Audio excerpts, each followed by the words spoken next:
The Goose Girl. Fairy tale by the Brothers Grimm.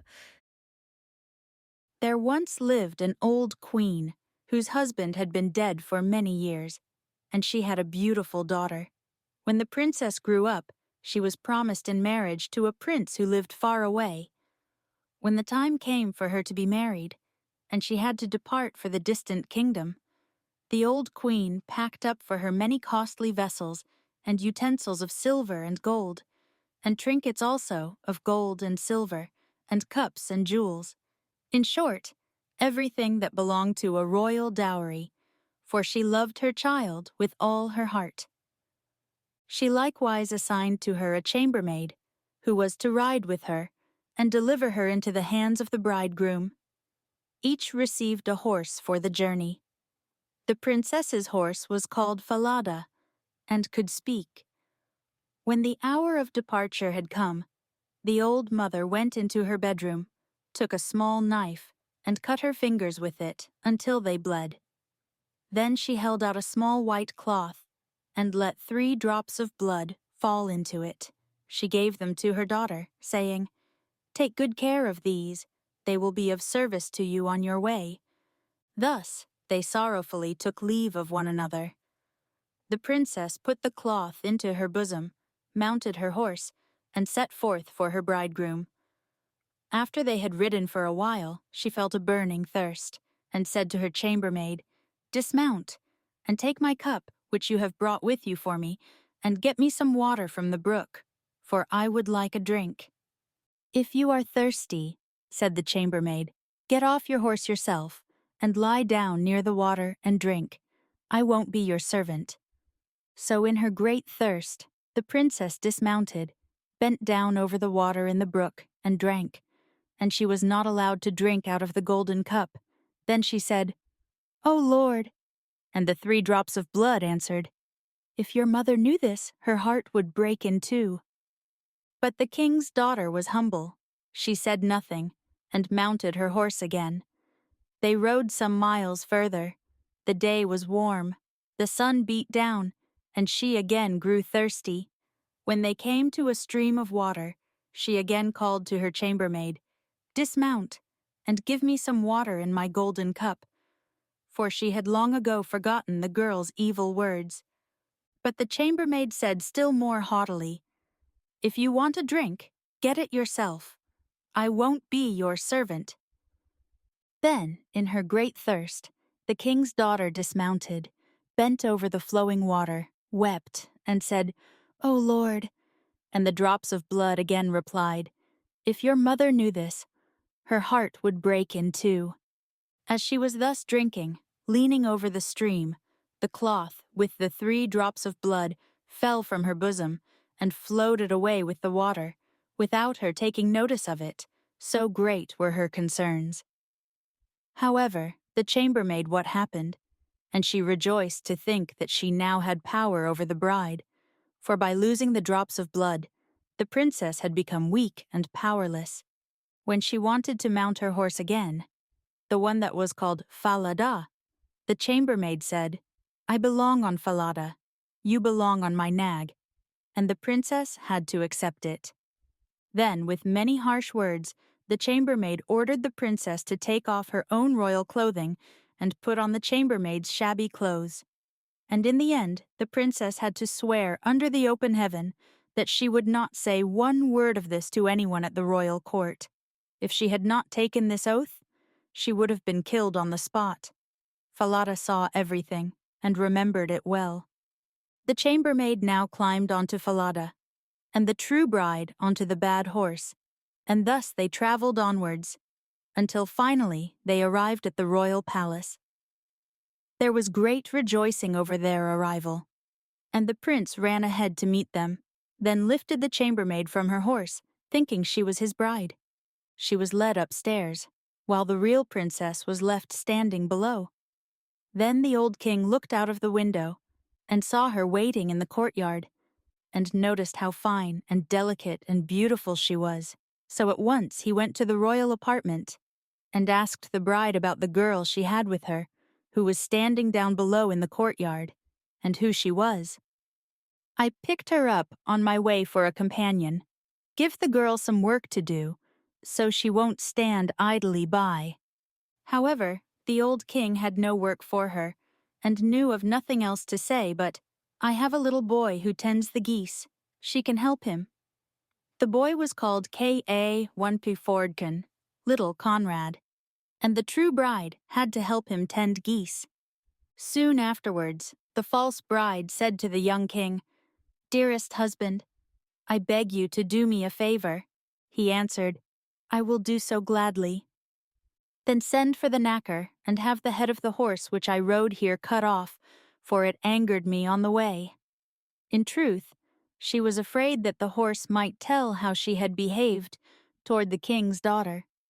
Thus it happened that faithful Falada had to die. The real princess heard about this, and she secretly promised to pay the knacker a piece of gold if he would perform a small service for her.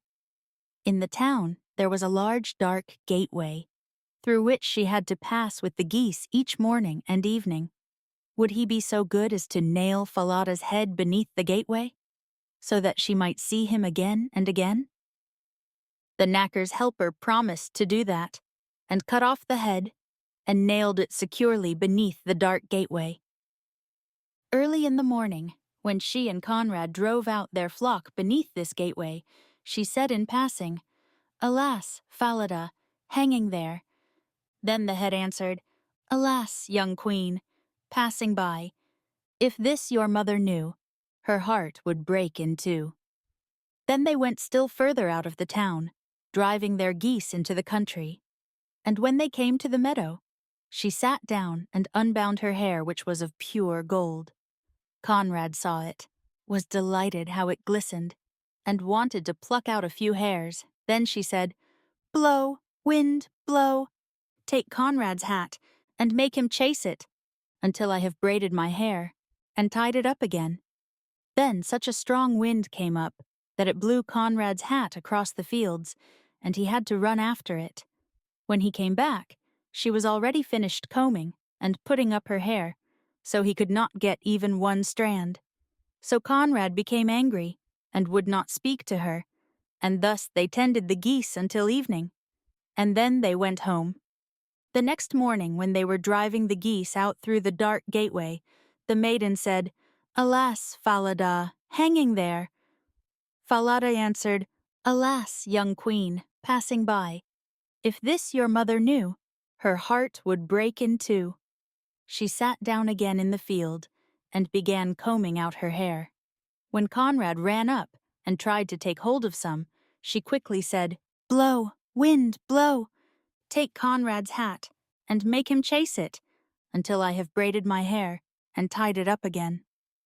Then the wind blew, taking the hat off his head and far away. Conrad had to run after it, and when he came back, she had already put up her hair, and he could not get a single strand. Then they tended the geese until evening. That evening, after they had returned home, Conrad went to the old king and said, "I won't tend geese with that girl any longer." "Why not?" asked the old king. "Oh, because she angers me all day long." Then the old king ordered him to tell what it was that she did to him. Conrad said, "In the morning, when we pass beneath the dark gateway with the flock, there is a horse's head on the wall, and she says to it, 'Alas, Falada, hanging there.' And the head replies, 'Alas, young queen, passing by, if this your mother knew, her heart would break in two.'"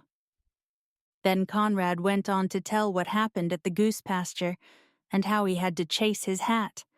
The old king ordered him to drive his flock out again the next day. As soon as morning came, he himself sat down behind the dark gateway, and heard how the girl spoke with Falada's head. Then he followed her out into the country, and hid himself in a thicket in the meadow. There he soon saw with his own eyes the goose girl and the goose boy bringing their flock, and how after a while she sat down and took down her hair, which glistened brightly. Soon she said, "Blow, wind, blow. Take Conrad's hat and make him chase it." until I have braided my hair and tied it up again."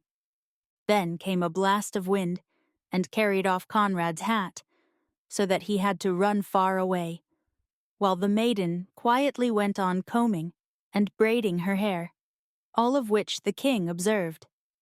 Then, quite unseen, he went away, and when the Goose Girl came home in the evening, he called her aside and asked why she did all these things. "I am not allowed to tell you, nor can I reveal my sorrows to any human being, for I have sworn under the open heaven not to do so, and if I had not so sworn, I would have been killed." He urged her and left her no peace, but he could get nothing from her. Finally he said, "If you will not tell me anything, then tell your sorrows to the iron stove there." And he went away. So she crept into the iron stove and began to cry sorrowfully, pouring out her whole heart. She said, "Here I sit, abandoned by the whole world. Although I am the daughter of a king, a false chambermaid forced me to take off my royal clothes, and she has taken my place with my bridegroom. Now I have to do common work as a goose girl. If my mother this, her heart would break in two." The old king was standing outside listening by the stovepipe, and he heard what she said. Then he came back inside and asked her to come out of the stove. Then they dressed her in royal clothes, and it was marvelous how beautiful she was. The old king summoned his son and revealed to him that he had a false bride who was only a chambermaid, but that the true one was standing there, the one who had been a goose girl. The young king rejoiced with all his heart when he saw her beauty and virtue. A great feast was made ready, to which all the people and all good friends were invited. At the head of the table sat the bridegroom with the king's daughter on one side of him and the chambermaid on the other. However, the chambermaid was deceived, for she did not recognize the princess in her dazzling attire. After they had eaten and drunk, and were in a good mood, the old king asked the chambermaid as a riddle what punishment a person deserved who had deceived her master in such and such a manner, then told the whole story, asking finally, "What sentence does such a person deserve?" The false bride said, "She deserves no better fate than to be stripped stark naked and put in a barrel that is studded inside with sharp nails. 2 white horses should be hitched to it, and they should drag her along through one street after another until she is dead." "You are the one," said the old king, "and you have pronounced your own sentence. Thus shall it be done to you." After the sentence had been carried out, the young king married his true bride, and both of them ruled over their kingdom in peace and happiness.